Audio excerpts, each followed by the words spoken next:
Hello, I'm Janet McMahon, the managing editor of the Washington Report on Middle East Affairs.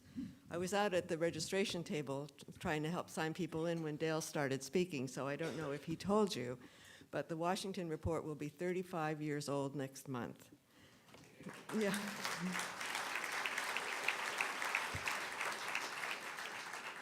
And we have been following the Israel lobby since our very first issue in 1982.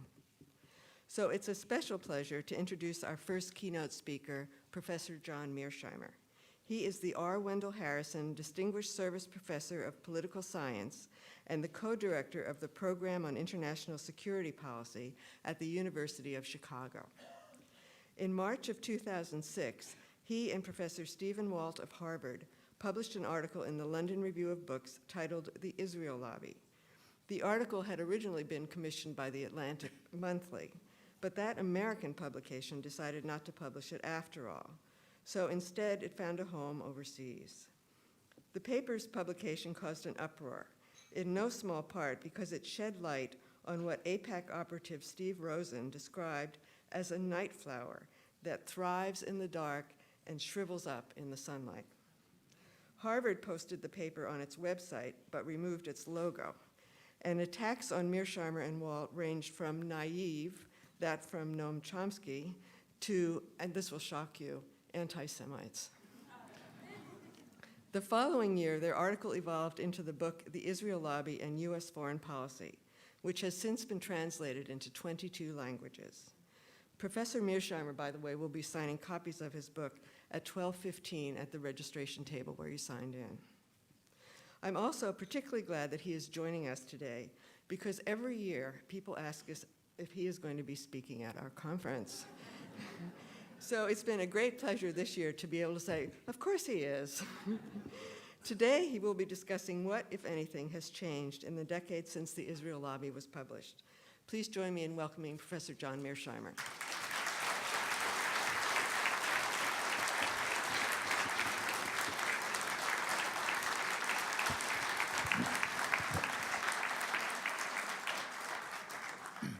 Thank you for the kind introduction. It's a great pleasure to be here today to speak before this distinguished audience. I would like to thank IRMEP and the Washington Report for inviting me to give this talk. Of course, I thank all of you for coming out to hear me and the other speakers. I would like to focus my talk on what has transpired regarding the Israel lobby and the U.S.-Israeli relationship in the 10 years since Steve Walt and I wrote The Israel Lobby and U.S. Foreign Policy. My talk's comprised of 4 parts. I'll begin by briefly restating the core arguments in our book. I'll then describe 4 major changes that have taken place regarding the lobby and the U.S.-Israeli relationship over the past decade. I will then describe what has not changed and conclude by speculating about the future. The central argument in the book is that the United States has a special relationship with Israel that has no parallel in modern history, and it is almost wholly due to the lobby.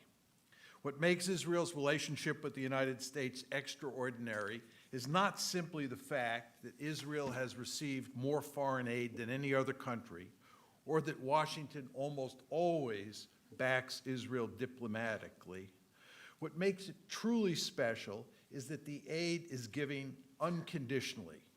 In other words, Israel gets this aid even when it does things that the United States opposes, like building settlements in the West Bank. This discussion raises the obvious question: why does the United States give Israel so much aid and without any conditions? Israel's supporters sometimes argue that it is because Israel is a vital strategic asset. This is not a serious argument. In fact, giving Israel nearly unconditional support is one of the reasons we have a terrorism problem. Others argue that there's a moral rationale for the special relationship. Israel is said to be a democracy that shares our values. The two countries certainly share some values, but Israel is a Jewish state which clearly privileges its Jewish citizens. Non-Jews are second-class citizens in both theory and practice. The United States, on the other hand, is a liberal democracy that works hard to treat all of its citizens equally. It certainly is not a Christian state that treats non-Christians as second-class citizens. Indeed, that kind of discrimination, which is part of Israel's essence, is antithetical to the American way of life. Furthermore, Israel's treatment of the Palestinians in the occupied territories is sharply at odds with U.S. values. Finally, there's the claim that the American people have such a favorable view of Israel that they demand their politicians back the special relationship. This argument, however, is not persuasive. If you look at the survey data on how the American public thinks about Israel, as Grant made clear before I spoke, there's no question that Americans have a generally favorable image of Israel, in part because media coverage tends to be favorable. But as poll after poll shows, that support is not especially deep or wide. So what explains the special relationship if there is no strategic or moral imperative, and if most Americans do not favor it? Our answer, of course, is the lobby. What exactly is the lobby? Steve and I argue that it's a loose coalition of individuals and groups who actively work to influence U.S. foreign policy in a pro-Israel direction. It's not a centralized organization, and the groups that make up the lobby do not agree on every issue. It includes organizations like AIPAC, the Anti-Defamation League, the Conference of Presidents, the Zionist Organization of America, and Christians United for Israel, just to name a few. It also includes think tanks like YNEP and the American Enterprise Institute, and publications like the Weekly Standard and Commentary. It certainly is not a cabal or a conspiracy that, quote unquote, controls U.S. foreign policy. Rather, it's a powerful interest group like the NRA, the Farm Lobby, the Cuba Lobby, or the AARP. And it operates pretty much the same way those other interest groups do. Very importantly, the lobby is not synonymous with Jewish Americans. Surveys suggest that about a third of American Jews do not care that much about Israel.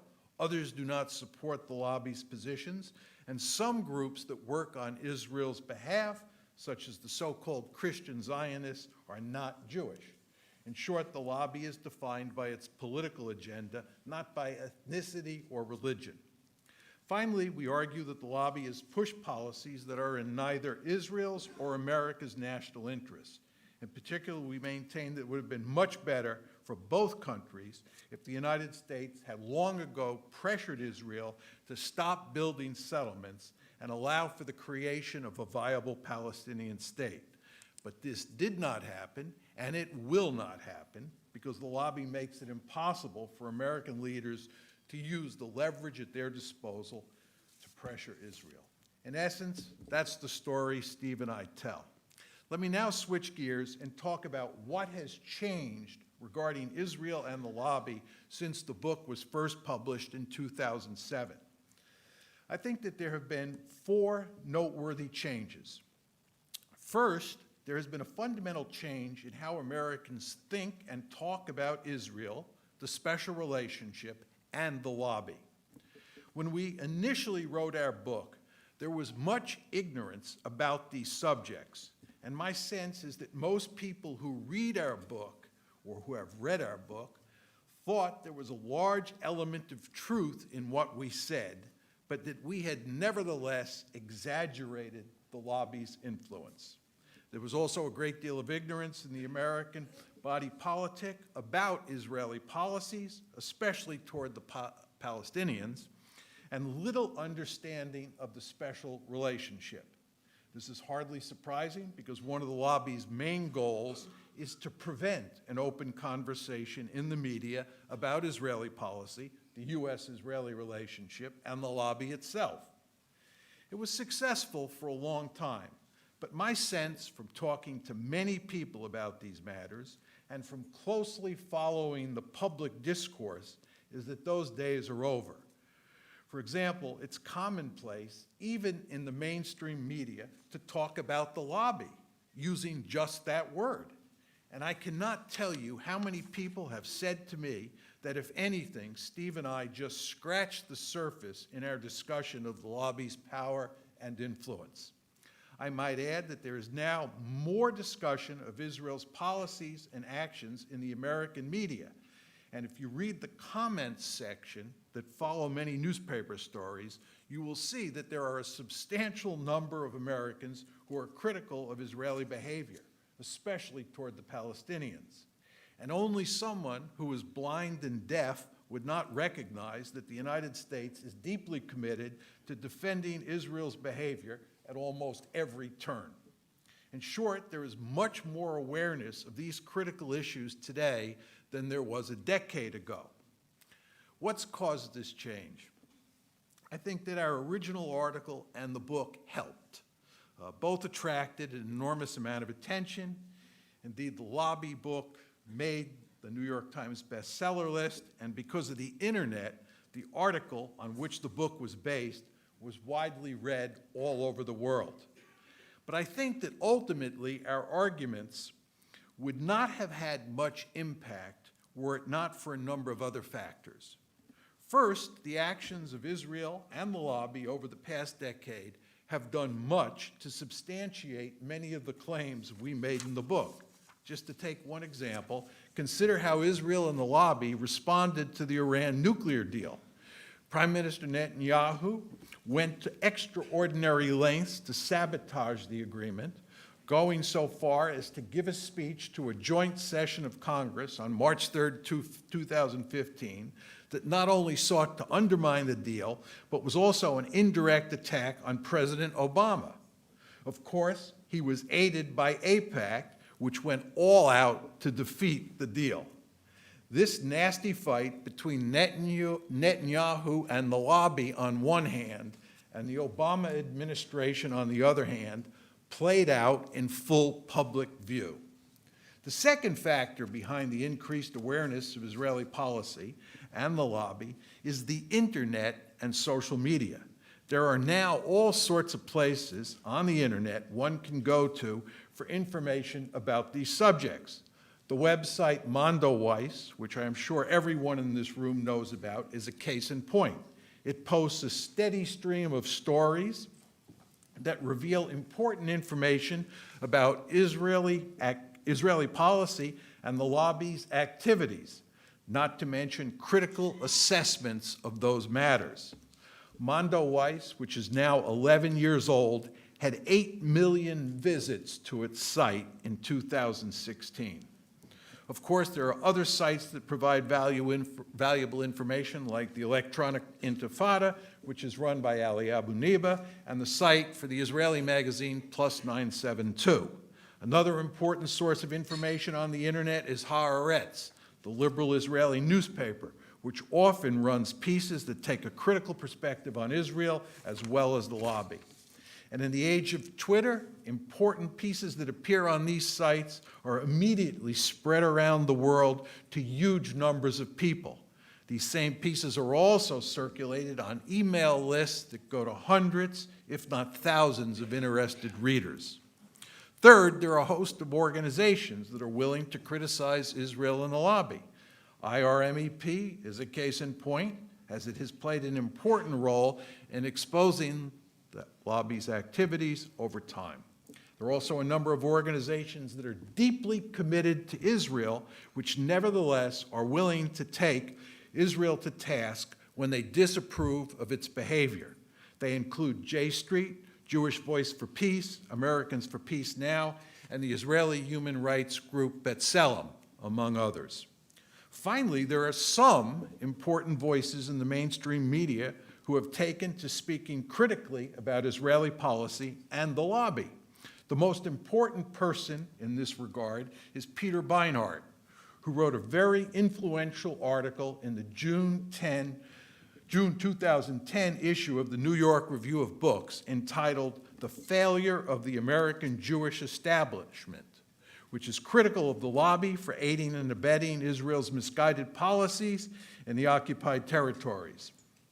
He has continued to write and speak about these matters since this article appeared. And before Beinart, there was the late Tony Judt, who offered searing criticisms of Israel and its American defenders.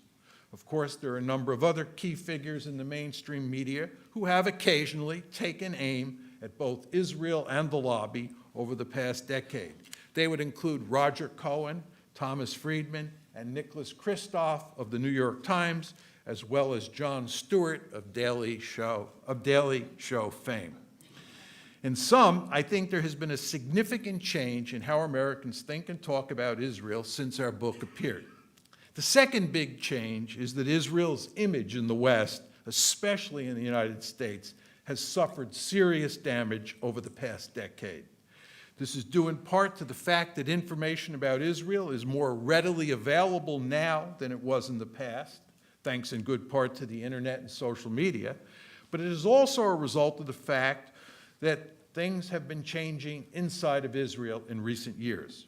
For starters, the political center of gravity in Israel has been moving steadily rightward for decades, and it has now reached the point where government ministers occasionally make racist comments about Palestinians and write legislation that is directly at odds with basic liberal values. The recent legislation banning individuals who support BDS from entering Israel is the latest example of this phenomenon. All indications are that this rightward shift will continue for the foreseeable future, and Israel will become an increasingly illiberal country, even towards its own citizens. But the key stain on Israel's reputation is its brutal treatment of the Palestinians and the fact that it has become an apartheid state. Until recently, Israel and its supporters were able to maintain the fiction that there would eventually be a legitimate Palestinian state living side by side with Israel. But it is now clear that there is virtually no chance that will happen, and Greater Israel is here to stay. And that Greater Israel, as Richard Falk and Virginia Tilley make clear in an important new UN study, is already an apartheid state. Israel and its defenders vehemently deny that fact, but even among Israelis, it's not unusual to hear Israel described as an apartheid state. For example, two former Israeli prime ministers, Ehud Barak and Ehud Olmert, have said that if there is no two-state solution, there will be, Israel will, to quote Olmert, face a South African-style struggle. Well, there is no two-state solution. Speaking of South Africa, there are a number of individuals who were well acquainted with the situation in that racist state before it collapsed, who believed that the situation in Israel is worse. John Duggard, the eminent South African law professor, says that the crimes against the Palestinians are, to quote him, infinitely worse than those committed by the apartheid regime in South Africa, end of quote. He is hardly the lone voice in that regard.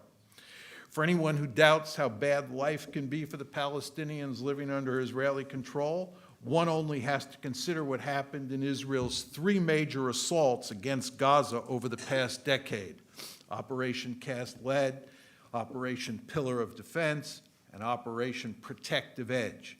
Because of time constraints, I will focus exclusively on the first of those operations, Cast Lead, which took place in the weeks before President Obama was inaugurated in 2009. Israeli forces killed about 1,400 Palestinians, of whom roughly 1,200 were civilians. 350 of those civilians were children. In contrast, 13 Israelis were killed. The ratio of Palestinians to Israelis killed in that operation is 108 to 1. That's not a war in my lexicon, that's a massacre. I might add that 6,300 Palestinian homes were destroyed, contributing to the 600,000 tons of rubble that littered Gaza when the shooting ended. The UN commissioned an investigation in the wake of that conflict, which was headed by the distinguished South African jurist Richard Goldstone. The final report concluded that Israel had engaged in, quote, a deliberately disproportionate attack designed to punish, humiliate, and terrorize a civilian population, end of quote. It went on to accuse Israel of committing war crimes and possible crimes against humanity. There are other signs of serious trouble in Israel. Especially worrisome are the racist attitudes among large segments of Jewish Israeli youth. Given these attitudes, it is hardly surprising that a year ago today, a young Israeli soldier shot and killed a wounded and defenseless Palestinian. Equally unsurprising, there was a huge outcry in Israel when he was indicted and later convicted of the reduced charge of manslaughter. Press reports from Israel make it clear that many Israelis thought his behavior was justified and that it was hardly an isolated incident. He simply had the misfortune of getting caught on film. The fact that the shooting was captured on film virtually guaranteed that it would go viral on social media and further damage Israel's image. The bottom line is that the days when Israel was seen as a morally upright David taking on an evil Goliath are over. The damage to Israel's reputation probably started in 1982 when it invaded Lebanon, but it has accelerated at a marked pace over the past decade. The third big change involves changes within the American Jewish community. One of the most important developments in recent years is a shift in the balance of power between the mainstream organizations in the lobby that reflexively support Israel's policies towards the Palestinians and a more progressive set of organizations that are determined to find a way to make peace between the two sides. The divide between those groups has long been present, but the balance of power between them has always been lopsided in favor of the organizations that support Israel no matter what it does. That situation, however, has begun to change, especially with the rise of J Street, which was created in November 2007 as a home for individuals with progressive views on Israel. It not only has a high profile, but it also is willing to criticize Israeli policies in the occupied territories and actually take on the hardline organizations in the lobby. J Street is surely not as powerful as an organization like AIPAC, but the mere fact that it has survived and is thriving shows that times are changing. After all, a similar organization called Brera was established in 1973, but the mainline forces in the lobby quickly crushed it. Not only has J Street survived, but there is good reason to think that it will grow in strength over time as increasing numbers of American Jews look to join institutions that challenge Israel's repressive policies towards the Palestinians. In addition to these changes in the Jewish establishment, there are changes taking place in the broader American Jewish community that do not bode well for either the lobby or Israel. In particular, it seems clear that younger Jews are not as committed to Israel as their parents and grandparents. For example, a Pew survey from 2013 found that among Jews who are 65 years or older, 53% say that caring about Israel is essential to being what Jewish means to me. That's 65 years or older, 53%. In contrast, 32% of American Jews under the age of 30 held a similar view. That is a gap of 21 percentage points. It seems likely that support for Israel in the American Jewish community, which has been weakening over the past decade, will weaken even more in the years ahead as generational change continues. Lastly, there's been an important change in Israel's support within the United States. For purposes of background, it's important to reemphasize that public support for Israel in the United States has never been particularly strong. One way that the lobby deals with this thin support is to have significant influence both inside the Democratic and Republican parties. In essence, the lobby has worked hard to make sure that Israel enjoys strong bipartisan support and is not strongly backed in one of the major parties, but not the other. The lobby was successful in this regard for a long time, but that bipartisan support has begun to erode over the past decade as support for Israel inside the Democratic Party has plummeted. At the same time, it has grown substantially inside the Republican Party. In a Pew poll from this past January, only 33% of Democrats said they sympathize more with the Israelis than the Palestinians, while 74% of Republicans said they sympathize more with Israel than the Palestinians. This is a gap of 41 percentage points. In short, there has been a marked erosion in support for Israel within the Democratic Party in recent years, which raises serious questions as to whether the lobby will be able to maintain bipartisan support for the special relationship in the years ahead.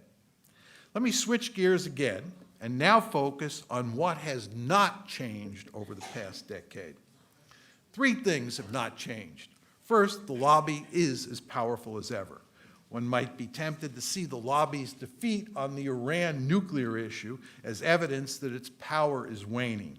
But that would be a mistake.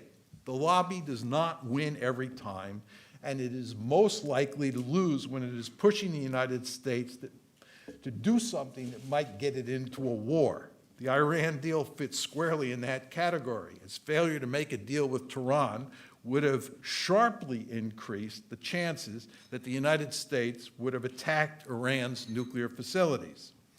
Where the lobby almost always wins is on matters relating to the Palestinians and financial support for Israel.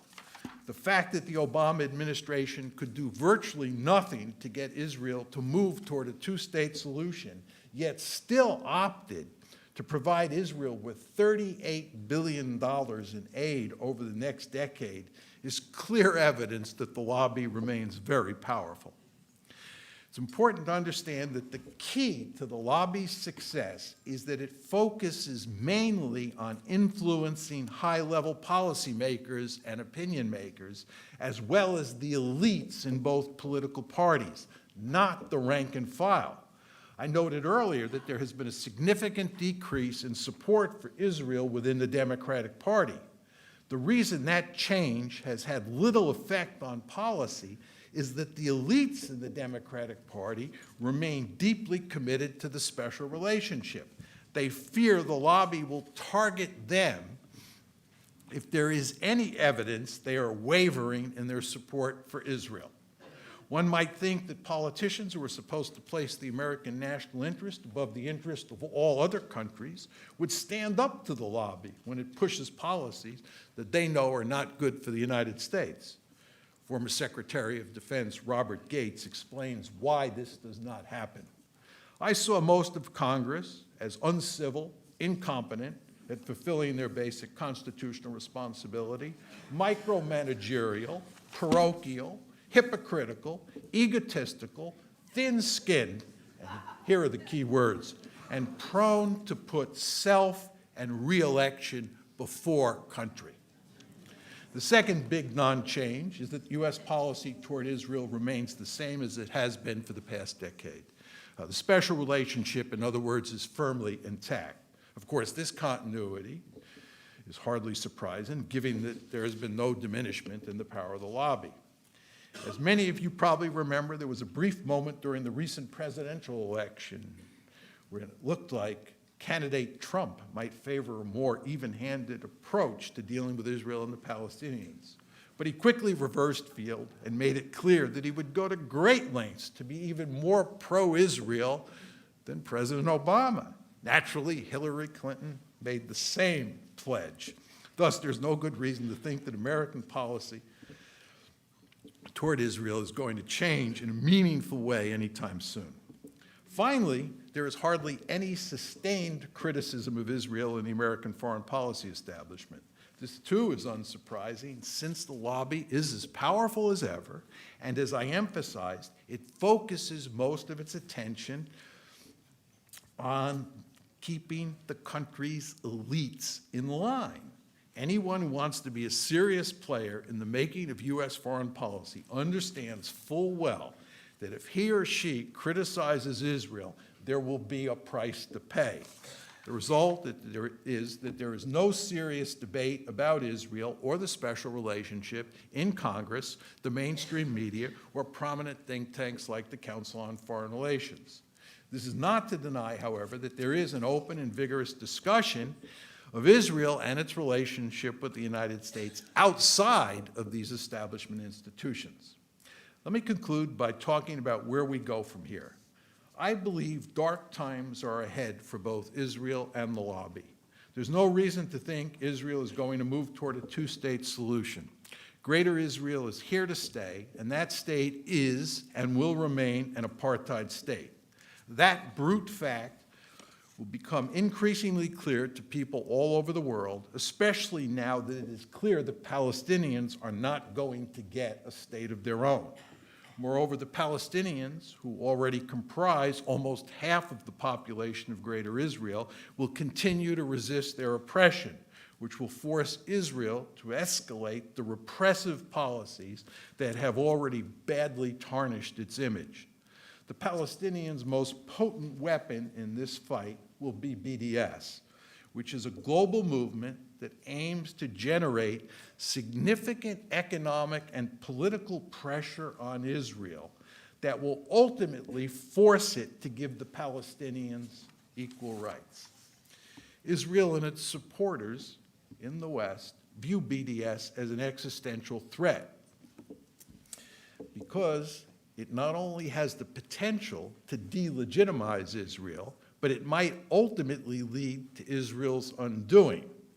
After all, the Palestinians, if they were given equal rights, Israel would cease to be a Jewish state, as there eventually will be more Palestinians than Jews inside of Greater Israel.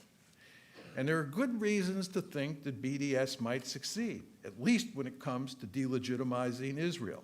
First, it takes dead aim at apartheid, which is a morally repugnant political system that is universally condemned. Apartheid South Africa eventually disappeared. Why should Israel be any different? Second, the call to give the Palestinians equal rights is fully consistent with basic Western values. It's a demand that will surely resonate in Western Europe and the United States, causing all sorts of problems for Israel and its supporters. Of course, Israel and its supporters are counting on the lobby to stymie BDS. Over time, however, that will become an increasingly difficult task, simply because there is no good defense for apartheid, which is a reprehensible political system. Nevertheless, the lobby is extraordinarily powerful, and it will go to enormous lengths to protect Israel at every turn. It's difficult to say where this conflict will lead in the decades ahead. Many Israelis will surely be interested in expelling the Palestinians from Greater Israel if they have the opportunity, thereby eliminating the need for apartheid. But that outcome is unlikely because there are now more than 6 million Palestinians living within Greater Israel's borders, and they would surely put up fierce resistance if Israel tried to expel them from their homes. Moreover, massive ethnic cleansing would be an enormous and everlasting stain on Israel's reputation. It's more likely that Israel will simply remain an apartheid state and with the help of the lobby, just hunker down and accept the fact that most of the world considers it a pariah state. Finally, there's the possibility that BDS will carry the day and Greater Israel will become a legitimate liberal democracy. If that were to happen, which is not likely, it would undoubtedly come after much bloodshed, as most Israeli Jews would fervently oppose this outcome, since it would mean the end of the Zionist dream. Again, it's hard to say which one of these outcomes will carry the day. It will probably take another 20 or 30 years before we understand how this conflict will ultimately be resolved, or maybe not resolved. Regardless of the outcome, I am deeply sad to say that the decades ahead promise abundant trouble for Israel and especially for the Palestinians. And the United States will not be spared either. simply because the lobby will be working overtime to protect Israel and preserve the special relationship, which is likely to harm America's intellectual life as well as its politics. Thank you.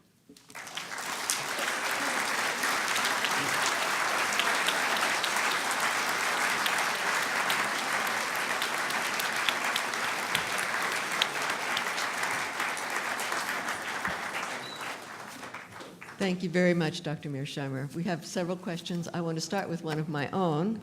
When you talk about the deteriorating image in the United States, do you think that's because people think it's because Israel has a right-wing government, and if it didn't have a right-wing government, these things wouldn't be happening?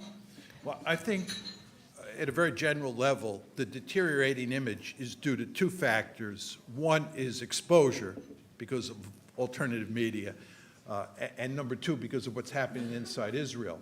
And I think that in part that is what's happening inside Israel is that the politicians who now are beginning to dominate the discourse that's there are unattractive from a liberal American point of view. And since the vast majority of American Jews are liberal, they are deeply bothered by what these politicians are saying. But I think that's not the key. I think the key is that it is becoming increasingly apparent that Israel is an apartheid state, and that Israel's treatment of the Palestinians is simply unacceptable to large numbers of people. And my argument is that as time goes by, that will be more and more the case. Okay, so now we'll get to some questions from the audience. Here are two related ones, I think. Your 2006 book largely attributed the U.S. decision to invade Iraq to the Israel lobby, but many of the neoconservative policymakers involved in that decision were not particularly loyal to Israel, including Donald Rumsfeld. What is the evidence that the lobby was the primary cause? And another question, to what extent would you say that the Israel lobby was responsible for the attacks on various Middle East countries such as Iraq? Okay, with regard to the Iraq War, our basic argument was that, of course, George Bush and Vice President Cheney had to be in favor of the war and for it to happen, and that neither one of them is part of the Israel lobby.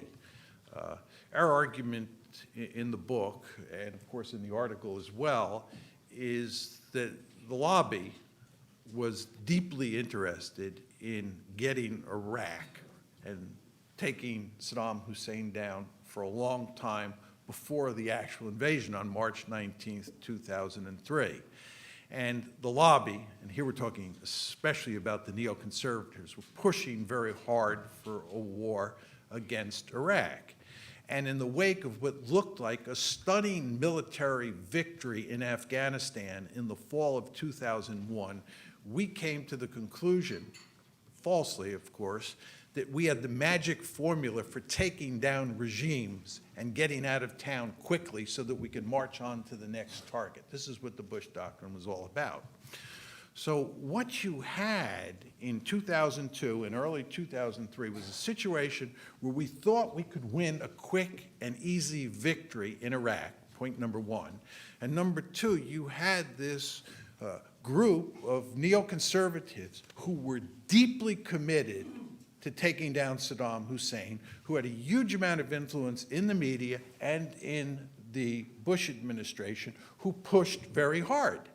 And therefore, we argue they were the main driving force. But there's no question that they alone could not have made the war happen. They needed President Bush and Vice President Cheney and Secretary of Defense Rumsfeld. And they all went along because they basically bought the neoconservative arguments, which were, of course, not simply couched in terms of doing something that was good for Israel, right? They bought the argument, and they thought that we could go in and win a quick and decisive victory. They were wrong. We jumped into a quagmire, and furthermore, they were wrong in the sense that we had not won a decisive victory in Afghanistan. We had won a temporary victory, and the Taliban eventually came back from the dead. So we had two huge disasters on our hand, which still exist today, one being Afghanistan, two being Iraq, and of course, as a result of the Iraq War, in part, Syria has turned into a disaster as well. Okay, here's a question about your professional career. What has been the evolution or impact of your book and your principled, outspoken views on your career? Has your university been uniformly supportive of your academic freedom?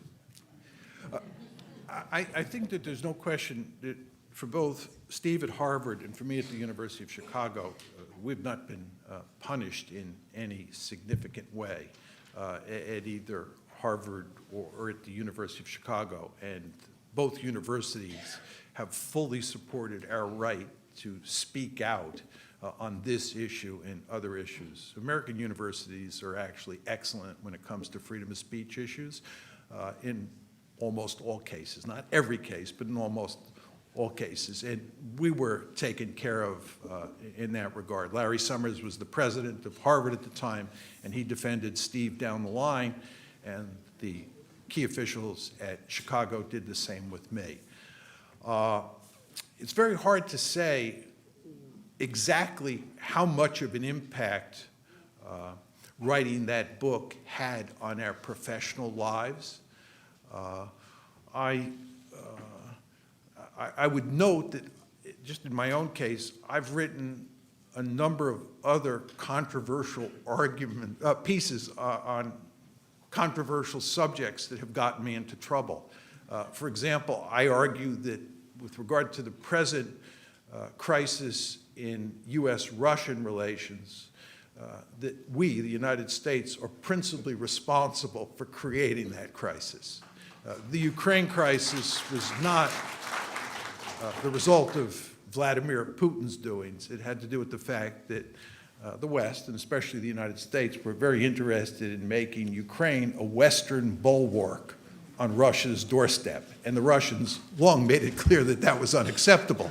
And it was our policies that led to the crisis. Now, you can agree or disagree with that, but that view is a minority view, I can tell you. There are probably about 5 people in the United States who believe that.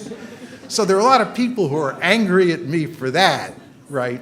And it's hard to tell how much of the trouble I have getting speaking engagements here and there, or getting put on, this board or that board, is due to the fact that I wrote the Israel Lobby, or due to the fact that I have, been controversial on other issues as well. But I think just in general, without going into any details, there are surely a number of opportunities that we were not afforded because we wrote the article and the book. Well, I think we're out of time. I'm tempted to ask you more questions, but I think we're on a pretty tight schedule. So thank you so very much again. My pleasure. Thank you.